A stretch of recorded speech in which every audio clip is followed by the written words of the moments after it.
such thing as either success or failure, because your success and failure are comparative terms.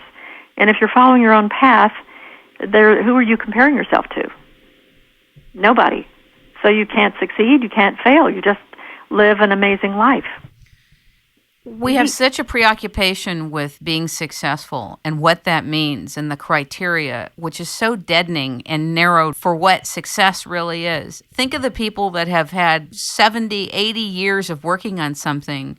They finally get known for it, and all of a sudden they're validated. And they suffered for 70 or 80 years, telling them things about themselves, listening to the people that told them things about themselves before they got their, quote, credibility. It's craziness. Well, that's true, but then a lot of people who persist in spite of being ignored or laughed at did so because they believed in what they were doing, and that has its own reward.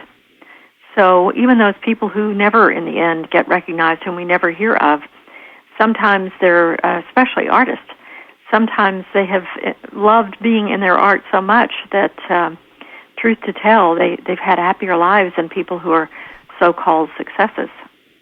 That's interesting. We should talk about the fact that you have left Austin and doing work in Austin, even though you've traveled nationally and internationally. And I was wondering if you could share some of the changes and the insights in terms of your life today. Well, if you've been, at least in worldly terms, certainly what people consider successful, it's a very interesting prospect and causes consternation for those around you to give up the success you have been to strike out on another whole journey. And so that's what I did this past summer. And it's been like a completely new life. It's like starting over again as a teenager. So it's very enlivening. And mostly now I'm writing and thinking and doing a lot with the theater. And that's quite different from running a presidential library. Talk about what you're doing with the theater a little bit, whatever you feel comfortable to share with us. Well, it's preliminary stuff so far, but I've fallen in with some theater folks and written a one-act play, which is being performed in April, I think, in a little tiny theater. The wonderful thing about New York is there's so many venues, little tiny places where people try out all sorts of things. So, in fact, at the moment when you called me, I was reading another play, which was written by someone else, to see if that can be turned into something that can be produced. And it's just been a lot of fun. I started off life writing plays when I was a teenager. So it's I'm gathering up threads that were dropped earlier on and seeing what could come out of being alone a lot and writing. And that's very different from the quite public life I've been leading. Are you still traveling much? Yes, I've been around the world since July. No doubt. Singapore, London several times, and there are just various Greece. I read a paper in Greece on Athena. So, yes, there are opportunities that keep rising, and life is a lot of fun. Yeah, it sounds like it. Question about scenario building. Could you speak a little bit about the scenario building that you've been doing and working on for many, many years, and also some of the scenario building and the myth surrounding finance that you're involved with, and whatever happened to the healthcare work that you were concerned about, or healthcare reform, and if there's anything you'd like to say about that, it happens to be a pivotal time. Well, that's a lot. Kim. Yeah. Let's start with scenarios. Yes. Scenarios are fictions about the future, which allow you to think about it in a way that doesn't make you have to adopt one thing or another as a forecast about what the future will be. Because one thing we do know about the future is that we can't predict it. So how do you deal with the future without being stuck in a story?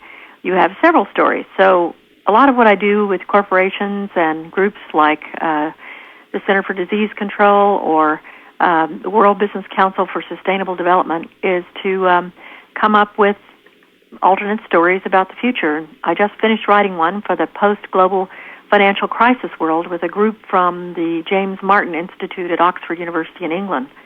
And basically there were two stories about the future. One I called Growth and the other Health.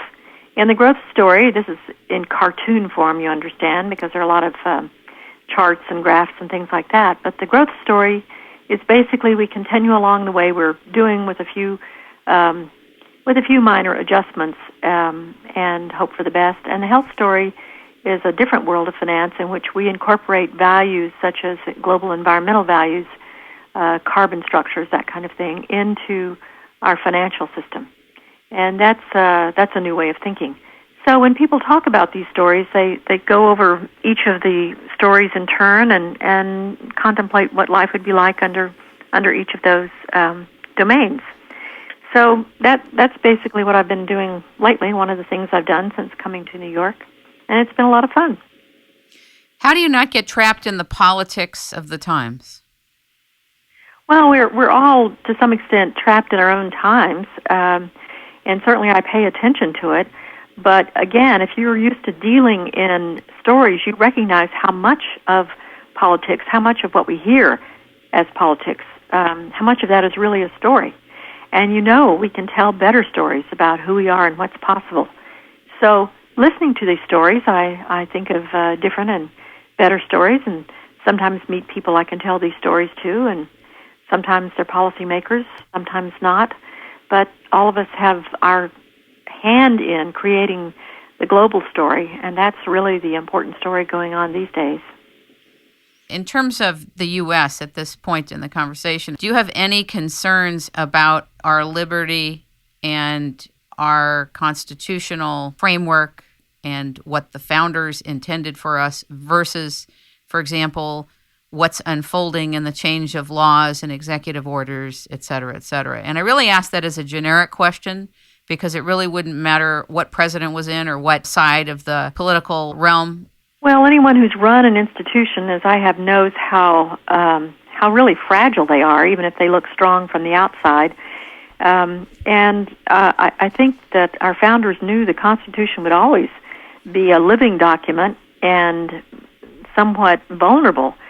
So I don't think there's ever been a time in the history of our country where the Constitution wasn't vulnerable from one thing or another.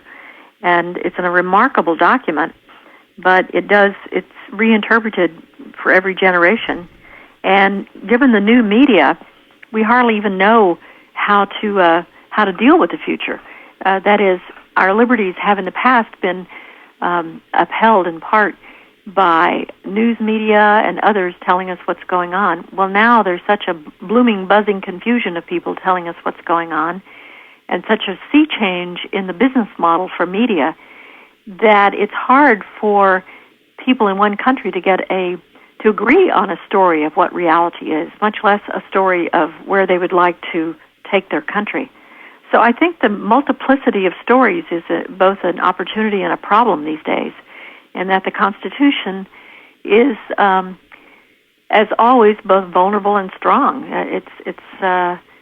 We're in a real period of change when it comes to how we are together as a people. That was a beautiful answer. I had an opportunity to do a segment on health freedom, the ability to choose our own supplements, our own herbs to get medicines as we need them.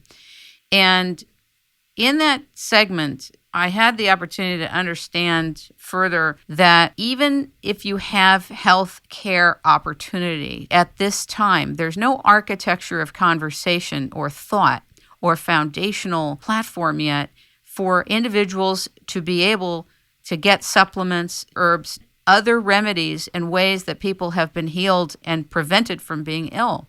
So it's not even on the table yet. With that going on and what appears to be more and more legal statutes and instruments narrowing people's choices, if in fact healthcare goes through, however it goes through, okay, and people are forced to buy it and they have no say over the cost of it, and it's not necessarily the kind of health policies that people want to buy, and if they can't afford it, they either end up being taken to jail or they're fined hundreds and thousands of dollars. How do you see altering the conversation of something that restrictive and tyrannical? To me, it's tyrannical to force that. But I'm wondering how somebody like you who deals in scenario building would open that up to bring that on the table of healthcare and wellness. Well, I think it would be more palpable to people if you did have scenarios. One of the one of the disciplines of scenario making is that you don't just say,